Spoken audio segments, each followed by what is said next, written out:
All right. We are live, everybody. Welcome back to the Workplace Wanderer. This is our third stream here, and I'm very excited about today's guest and the conversation that we'll be having.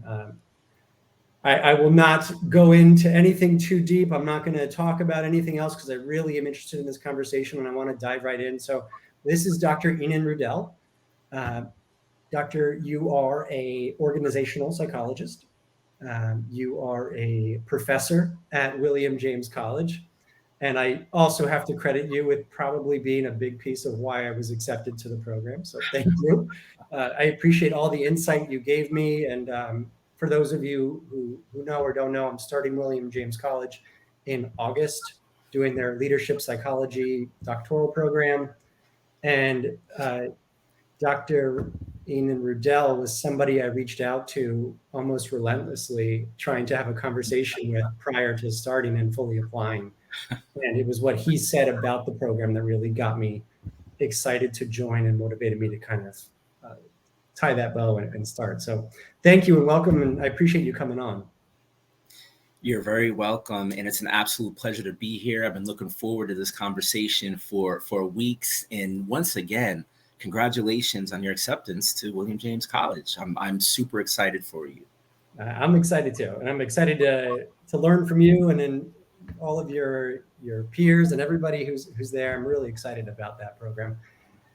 It just looks so cool. It's just such a topic that, I don't know if we talked about this when we spoke originally on the phone, but the topic of leadership in general, when I signed up for it for my master's, if I'm being completely honest, I originally signed up for it. I wasn't looking for something clinical to explore for my master's. I wanted something a little bit outside the box and something that I could maybe take a bit of a different take on approaching mental health and substance use concerns. And I thought leadership is such a powerful concept and the general theories of it, and really taking people through the change process is how I understood leadership and how we can all become our own leaders in our life and make some changes that are difficult and do them with grace. And throughout the program, though, I ended up falling in love with the topic and just became more and more impassioned by it. And discovering the leadership psychology doctorate was like I discovered gold. I was like, this is such a cool way to merge all of my worlds together. And it just is exactly what I'm passionate and interested in. So I'm just excited to jump in.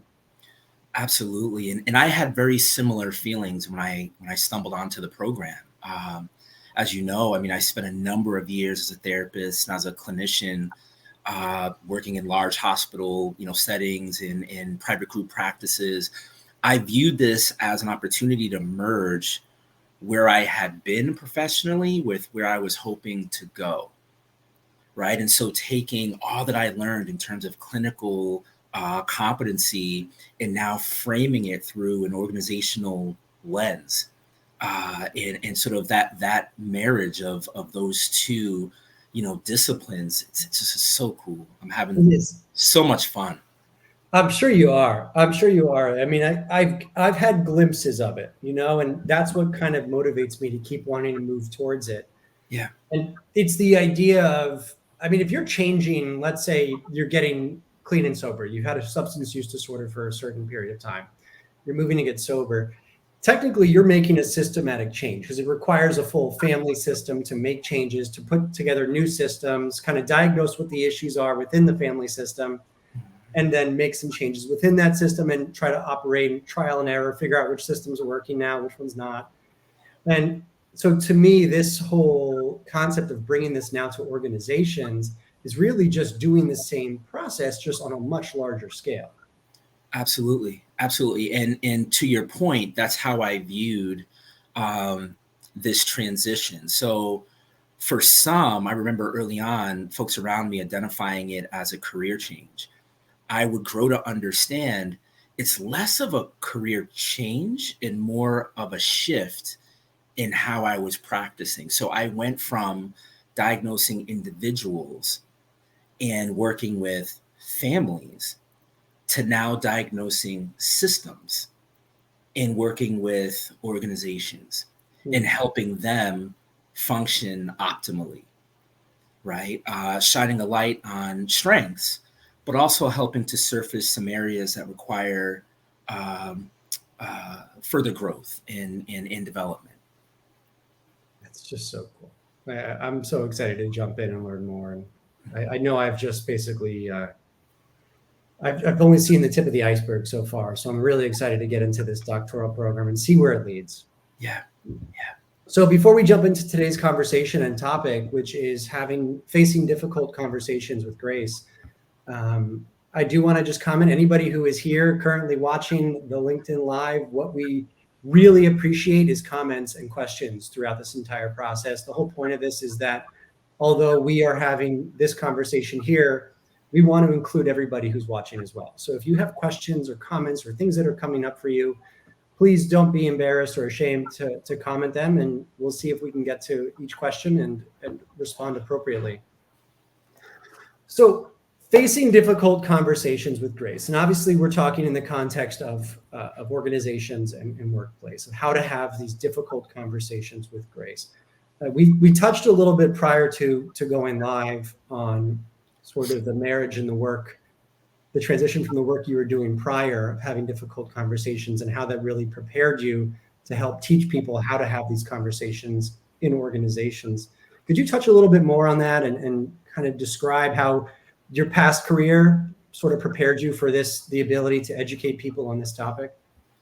Sure. And I'll begin by underscoring the idea that it's not rocket science. And you and I were talking briefly before we went live that so many of the frameworks associated with holding difficult conversations effectively are really just sort of reminders of best practice around how to engage people in meaningful conversation. So for me, I want to say that it was so at this point, I made the switch into OD work, and I'm working with organizations, and I want to say it was the first time that I facilitated an org assessment. When one of my recommendations that came from that org assessment were for these two departments to have a conversation around objectives. And one of the things that sort of surfaced was this real fear around engaging in dialogue. And so then I started to see that more and more in my work. And that's what led me to understand the need for dialogic OD, which is sort of centered around creating these spaces, much like you and I are doing right now, where we can gain insight into one another's perspective. And we create opportunity to talk with one another instead of at one another, right? And so it was when I started talking with folks around the fundamental difference between debate versus dialogue, where I started to really see the need and I say opportunity for some work to be done around difficult conversations. And I'm sitting here, based on how you just described that, it sounds like having any type of conversation where there might be even a slight difference of opinion on how to get a certain task done or objective done might be considered difficult conversation. Absolutely. So it's really any type of confrontation, it sounds like, even if it's even a small one between departments or between department heads or between team members, is really considered a difficult conversation. Yes, and I would add to this that I'm very fortunate in that I've been able to work with Fortune 100s, but all the way down to mom and pop run organizations. A difficult conversation is a difficult conversation, and it doesn't matter if it's you and I or if we're in a room with 100 people, right? And so that's where, again, I started to pay mind to the conditions that we need to create in order to feel safe enough to enter in to these types of spaces. So it starts with the setting, essentially, is what you're saying. Yeah. What typically has to shift then? Let's say we're going to an organization that's struggling with that. What is sort of your first approach? And I don't want you to give away all your bag of tricks, but people pay you good money for this. So, but I'm sort of just curious of what is the first thing that you're doing to go in there to sort of create a comfort level where people can be more forthcoming with some opinions that they may have. That's a great question, because it is a process, and there is a methodology that I follow every time out, and it typically begins with having conversations one-on-one. It's important to understand the perspective of the individuals involved, right? And so one of the best ways to get at that is two ways. One is, of course, individual conversations. Another could be small groups. So maybe let's say it's the executive leadership team, or let's say you're meeting with the folks from HR or finance department, whatever it is. But creating the space for folks to share their perspective unfiltered in as most authentic way as possible. Through gaining their trust in that exchange, it now sort of allows me to receive that information and then sort of take a step back and look for the commonalities. So let's say I've met with you, and then I've, went down the hall and I've met with another individual that you might be in conflict with, right? I'm now taking these two narratives, and I'm able to sort of better understand your perspectives and how we may be able to reach that critical point of shared understanding. Okay. I mean, obviously, a lot of this sounds familiar with a lot of work that's being done. It's, I'm sort of relating it to a conversation where two parents, maybe divorced, are trying to co-parent a teen that is struggling.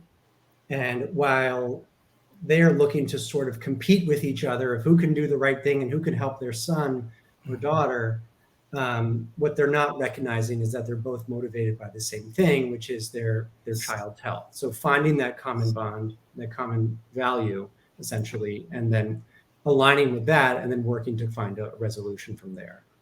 Absolutely. And I would say that the absence of that understanding is where, the majority of the time we see the conflict, because we're allowing ourselves to believe that the objective is different for me than it is for you. The goal is different, right? And sometimes through conversation, we get to that point where we realize, actually, it's the same goal. It's just going to look different. And we may have different pathways to that. But if we're working for the same organization, your success is my success, and that's the organization's success. We're all connected. Right. No, that makes a lot of sense. So and this is Amanda Marino's in here, who's my business partner, and she's probably going to laugh because she knows this is how my mind works. But as you're talking, I start to get excited when I'm hearing these things, and there's a zillion questions popping up in my head. So I'm going to try to keep them organized here. But I'm curious, honestly, what do you find is the biggest thing that people report is their biggest block to being able to facilitate or even begin a difficult conversation? What is the thing that people report most if they're being honest with themselves? So great question. Was just doing research on that probably a little less than 2 months ago, and two talking points surfaced. First and foremost, it's fear of making the situation worse. And next is fear of looking bad. So from a leadership perspective, specifically, it's leaders afraid of looking incompetent. Okay. Yeah. So that's interesting. So fear is a pretty much a driving factor here. Yeah.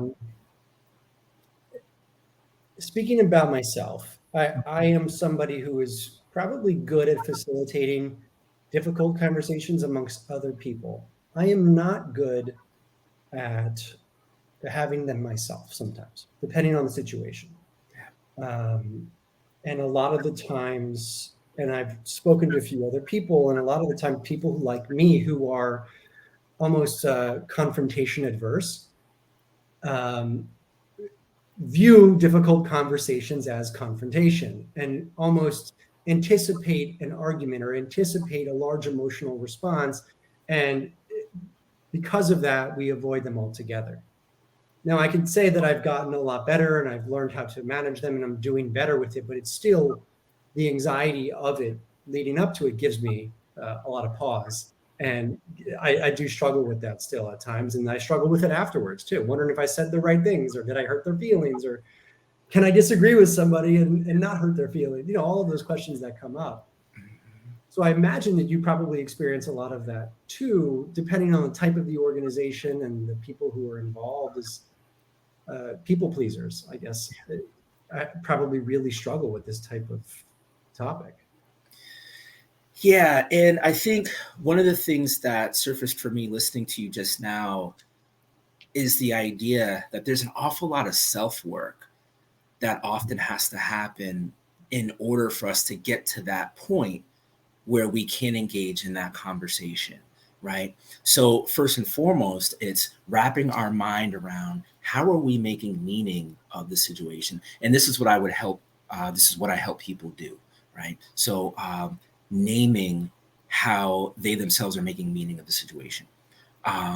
What are their fears around entering in to the conversation? Once we've surfaced all of that, we now have something to work with and we can process. So, you know, it's a lot of it is setting the stage. In fact, I would say 40% of the time I'm setting the stage for the eventual conversation. You know, yeah. But it has to happen in order for that conversation to be meaningful, effective, and productive, and to create that opportunity where all parties involved are able to reach that shared place of understanding. And is that the measure of success, meaningful, effective, and productive? Is that sort of how we measure success for a difficult conversation? Having it had, is that how we're looking at it? Is like that's the best case scenario, that it was meaningful, effective, and productive? That's how I would frame it. Yeah, because, you know, we may not be on the same page, and that's fine. But can we have a conversation in a productive, meaningful way? You know, if we can do that, because remember, my job essentially, and I'm sure that you are familiar with this concept, the job is to fire yourself, right? So the client becomes so good at what they do that they don't really need you, right? So if I am to plant a seed so that organization's system can hold these types of conversations, then yeah, the ultimate goal would be what we've highlighted here. I love that. You know, it makes a ton of sense. So just real quick, going into the comments here, we have Sarah Frias, who also works with us, saying hi. Amanda confirming that she was laughing at me. We have Andrew Woolwine, who's a great person. He works down here for a number of programs within a system that with transformations and a bunch of great treatment centers that are all under one organization. Trying to figure out the words to say it right, because I'm having trouble remembering the umbrella company's name. So sorry for that, Andrew. He said, I love this conversation. Communication is such a nuanced action a person engages in daily, oftentimes can be oversimplified or simply not even thought about within an organization. General question to supplement the comment for the topic at hand. How would you frame grace in this context?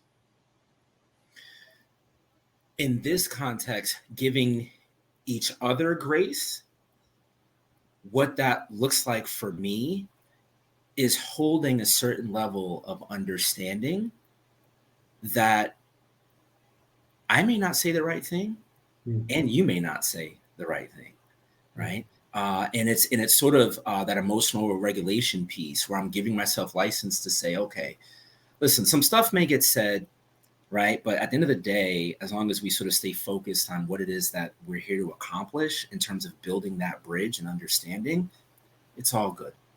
Yeah. That's how I was thinking of it as well. It's sort of giving grace to the other person and allowing for their viewpoints, perspectives, their opinions to be shared without judgment.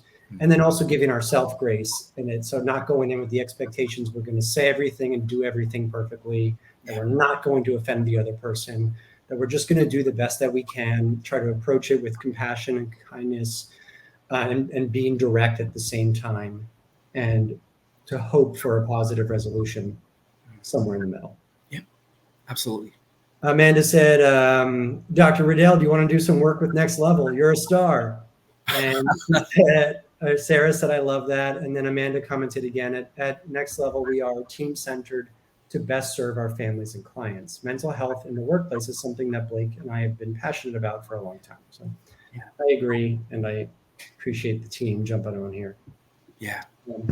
Yeah. What's cool is I feel like we're each other's, the whole team, we're everyone's biggest fan within our team. And we really love pumping people up. And there was something that I remember, I don't know, maybe my first year of the master's program, talking about that sort of shifted my perspective of leadership, was that, like you just said a few minutes ago, the goal is to not be needed anymore.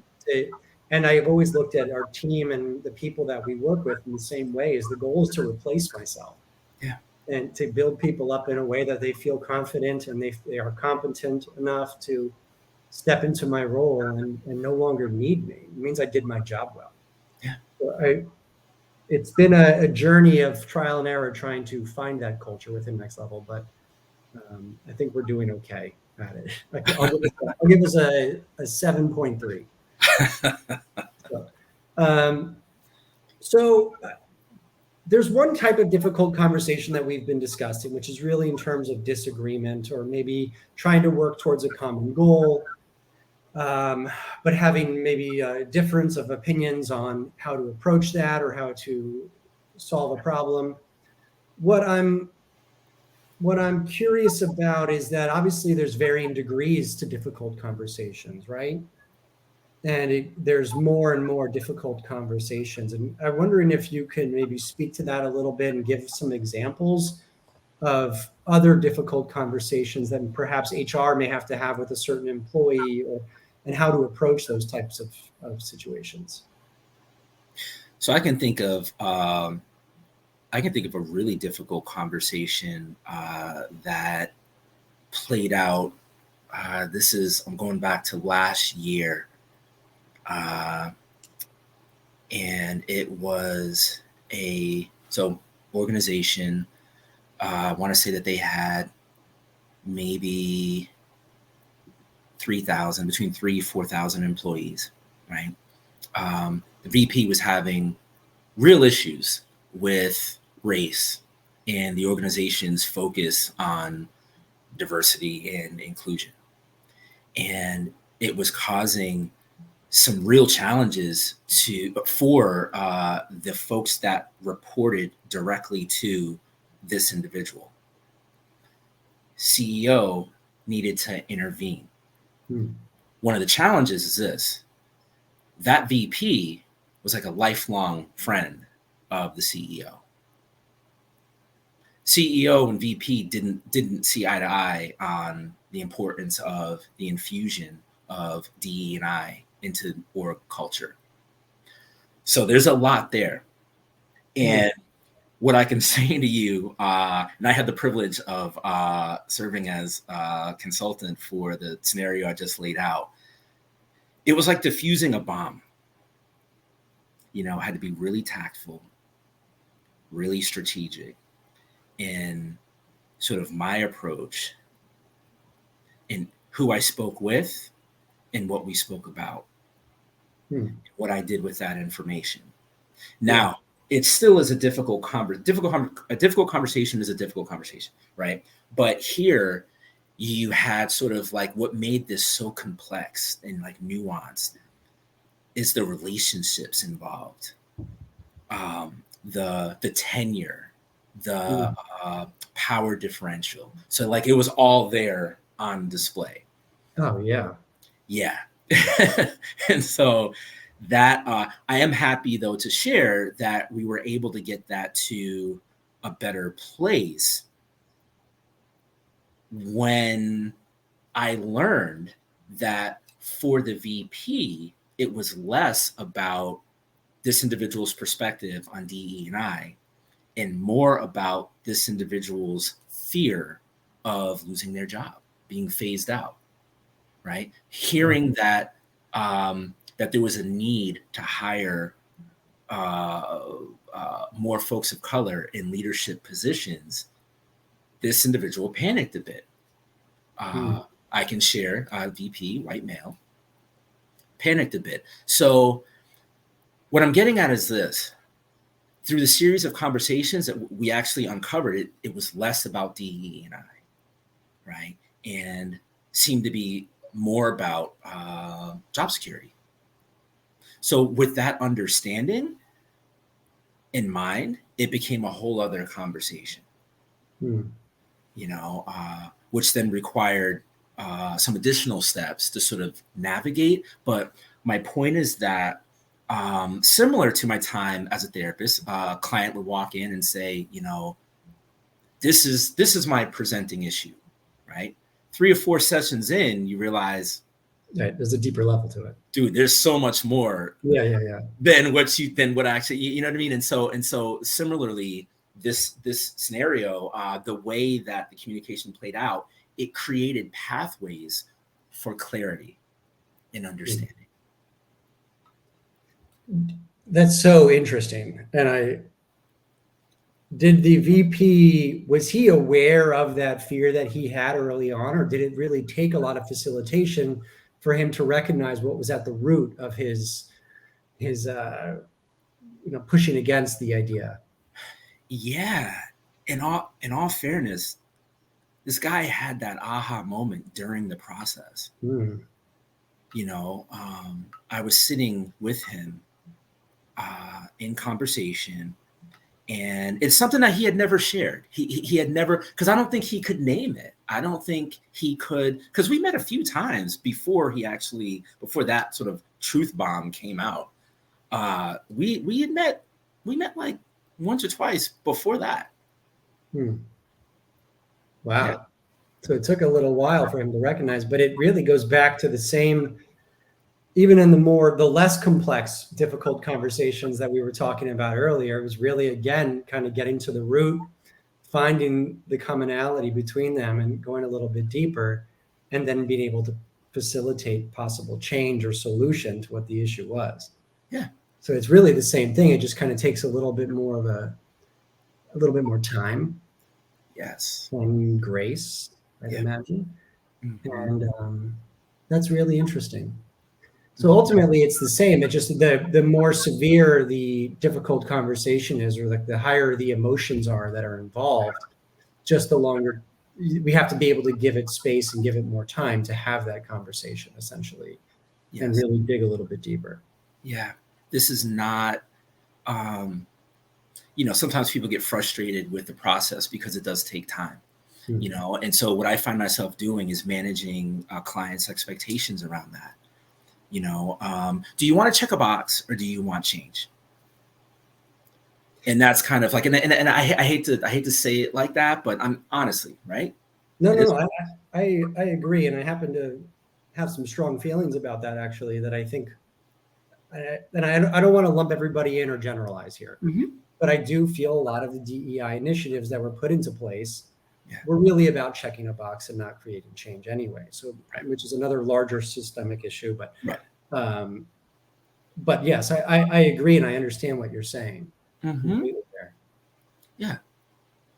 How much individual work are you doing prior? So let's use that example again. I mean, how much individual work were you doing with each person and kind of coaching them along prior to facilitating another layer of that conversation?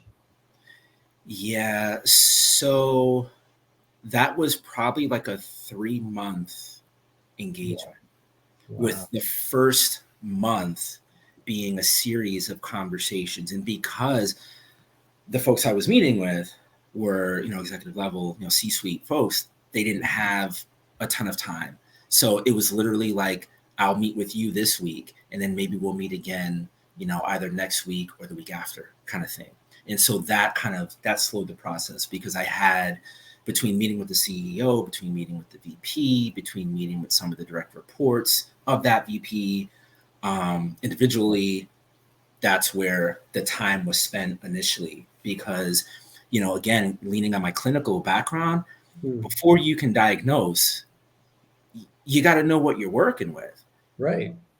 So when I was at, I'll name names, whatever, it was at Boston Medical Center, outpatient psychiatry for about 4 years. Interesting stat, I saw 297 patients every 2.5 months for 4 years. So I had a lot of therapy sessions is what I'm getting at. Yeah. Talk about that whole 10,000 hours thing. I think you. Yeah. And I never saw a time where somebody walked in, sat down for an initial assessment where I was able to diagnose them. Clinically, that'd be irresponsible anyway. But in terms of my process, it's just not possible. Like, you need to gather that data. Yeah. It can take time. The longer you've been doing this, and I know sometimes our instincts can forsake us, but the longer you've been doing this, are you sort of able to kind of spot some issues pretty quickly instinctually that when you go into organizations? And then obviously you still have to collect the data over time to confirm those instincts. But are you feeling the longer you're doing this, the more comfortable you are at seeing issues right off the bat? Yeah. And I'll give you a concrete example. A company a few weeks back asked me to come and give a talk on, that was on dialogue and emotional intelligence. I'm in a room, I'm in a ballroom, 100 people. Nobody spoke. So like my take on that, right? So you have members of leadership and they're shooting their hand up every few seconds with questions and whatever. Mm-hmm. The body language, the mannerisms, in that instance, right? My first thought is that, and of course I don't want to make any assumptions, but that might be an issue of psych safety. When folks don't feel comfortable sharing, that's a sign. I was sort of waiting for you to get to that piece, the psych safety piece, because I feel like that's really what we're talking about here. Yeah. Obviously, leaders having difficult conversations with employees or with each other is very important. But really, ultimately, it's also the lowest level employee should be able to go up to the highest level employee and still have a difficult conversation if they feel safe to do so, and if it's appropriate, obviously. But that's really what we're talking about, is sort of a cultural shift to one that is all about the psychological safety of the organization and the employees within it. Yeah. The absence of psych safety is problematic in a number of ways, and it surfaces in just to name a few areas, right? Critical areas: turnover, job retention, employee satisfaction, employee productivity. Generally speaking, morale, right? When folks feel like they can't share, I mean, that's awful. And, that's one of the reasons why I'm in this work, because of my own experiences. When I reflected back on my own trajectory, those moments where I didn't feel comfortable talking, I wasn't my best self. I wasn't the best. I wasn't as effective in my role as I could have been. And I'm grateful looking back for those opportunities, because it's why I'm doing what I'm doing now. That's why I'm here now. I love it. And we released a video series or a video training on the idea of mental health in the workplace. So mental health matters is what we called it, and talking about understanding, developing education, understanding about mental health, some ways to address mental health. And it's not about, when we say addressing mental health issues in the workplace, it's not about leaders becoming therapists and starting to work on curing or diagnosing individual issues. Yeah. It is about creating psychological safety at work. It's more of a prevention method than a treatment method or a triage method. Mm-hmm. And obviously also creating the space where healing can also occur and people know how to come forward, and offering certain services are very important. But that is exactly where I think my passion lies. And I think we talked about this on that initial phone call together. but that's where I want to go as well. And I think that's what attracts me so much to this field and this topic, Yeah. is being able to create those safe environments. Because this may sound grandiose, and I recognize that 100%. But I do believe if we can create a psychologically safe environment at work where we spend most of our lives, that person can also bring that safety home with them, and it can change a family dynamic, which then can also change generations to come, because it changes how difficult conversations are approached. It changes access to uh, emotions. It changes so much within a person when you realize these certain methods work, that can really start almost like that butterfly effect, reverberating change Yeah. a lot farther than just the organization.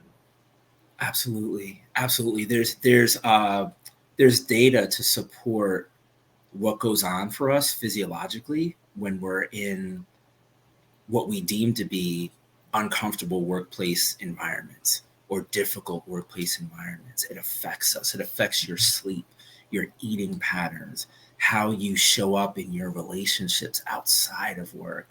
Yeah. All of that matters. And for me, one of the greatest rewards is when, let's say I've given a talk somewhere or a workshop or training, whatever it is, and someone takes 30 seconds to reach out to express gratitude for the workshop, and to say specifically, hey, we're better off, with these tools or strategies or whatever it is, then I feel like I did my job. Yeah. You know, I mean, it's getting paid is great, but it's even better when you give someone something of value that they couldn't buy. Hmm. You know what I I, mean? I completely agree.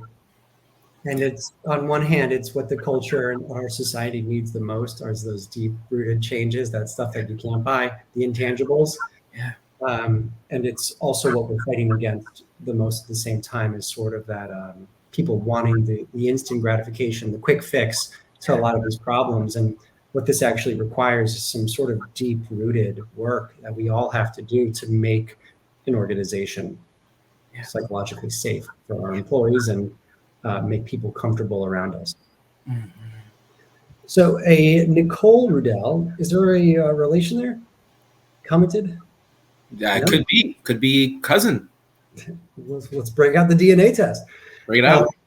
so she said, "This is a great conversation. You discussed the importance of creating a safe environment for these conversations.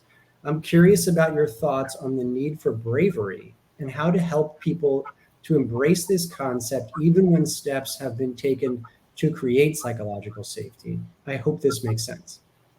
It makes total sense. And what I'll say to that is this: I mean, it's obviously, it does require bravery, right? And I think oftentimes when we can wrap our mind around a vision for how we would like the conversation to go, and we allow that to sort of guide our effort, Mhm. right? I think when we do some of that self work that you and I referenced earlier around sort of what are your fears, what's surfacing for you, right? And even take it to sort of what would be sort of the worst case scenario, right? If we can wrap our mind around all of it, in theory, it increases the likelihood that we'll have what we need to enter into the conversation, because we're giving ourselves the grace that we talked about. We have a clear vision in mind, at least from our perspective, in terms of how we plan to show up to the conversation. We're understanding that difficult conversations are messy. So, what I'm getting at is this: sometimes the bravery is rooted in the game plan, having faith in the game plan. If you've done the work, and I'm talking now the self work, because we can't control how the other person's going to respond in or not respond. But what we can do is we can control ourselves and how we show up, right? And ultimately, it's getting to that place where we're able to push past the discomfort and understand that progress is made when we're able to do just that. So to go back on that question, it's essentially, what is required on an individual level to be able to get to that place? So I'm sitting here smiling just because I'm imagining a scenario that happened on actually my first workplace presentation, and I told this story actually I think it was 2 lives ago, but essentially the idea was that I was talking about the importance of leadership sort of setting the precedent for bravery. Yeah. That I'm not a believer that bravery is something that's inherent. I think that bravery is encouraged, is how I've always looked at it. Yeah. And if somebody gives us a space to be brave, we are going to be able to be brave. Yeah. And I was discussing the importance of just vulnerability from the leadership team, a professional vulnerability, but being vulnerable, and how that will open up further conversations for people to be able to step forward and be brave themselves. Yeah. And the CFO raised his hand and essentially said, hey, I want you guys to know that 90 days ago, when I disappeared, it was because I was actually getting treatment for a cocaine use disorder. And today I picked up my 90-day medallion. And he pulled out his medallion and showed everybody. And it still gives me chills, and it made me tear up in the moment. And I almost didn't know what to do with it. Because in the moment, then all of a sudden, every hand goes up. And everyone's sharing something deeply personal, or sharing something that they've struggled with or a loved one has struggled with, and really allowed space for humanity within this cold workplace that was previously cold.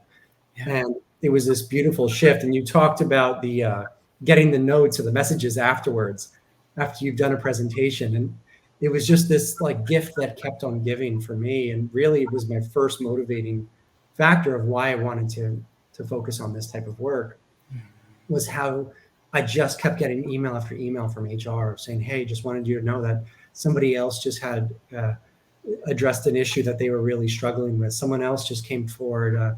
I hear conversations all around the office. I've seen a much larger level of connectedness amongst the employees. Just that one conversation led to so much change. And so just when you were saying all of that, it just really made me smile. And I appreciate Nicole sort of setting us down on this path and topic of bravery. Yeah. I'm stepping into a new role at William James as director of the Inclusive Leadership Concentration, brand new concentration. We'll be launching in June. One of the key traits that an inclusive leader has is actually fostering spaces where courage exists. They create opportunities for the culture to be rooted in courage, and they're demonstrating it by doing just what you said. They're living the values of the organization. It's apparent, you can see it, and then there's a trickle down effect from there. But that's some of what we'll be getting into, the importance of understanding the traits of an inclusive leader. Often leaders, leadership sets the tone for the culture.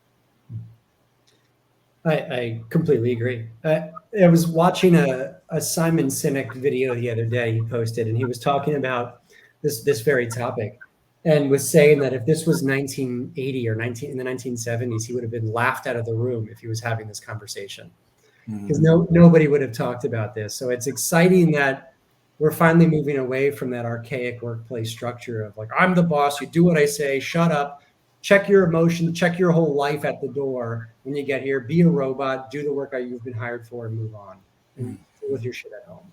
Yeah. And we're finally moving away from that, or moving more towards better practices that are allowing for the work to get done and the employee to feel safe, secure, and taken care of. Yeah. And it's just goes back to the very first thing that you said, that this is not rocket science. This is all a bunch of common sense about making people feel safe, feel good, feel heard. Yeah. And it's as simple sometimes as that if you want to start creating the change in the workplace. Very true. So I'm going to let you go. I've learned a lot from today. And I think one thing I pulled from it was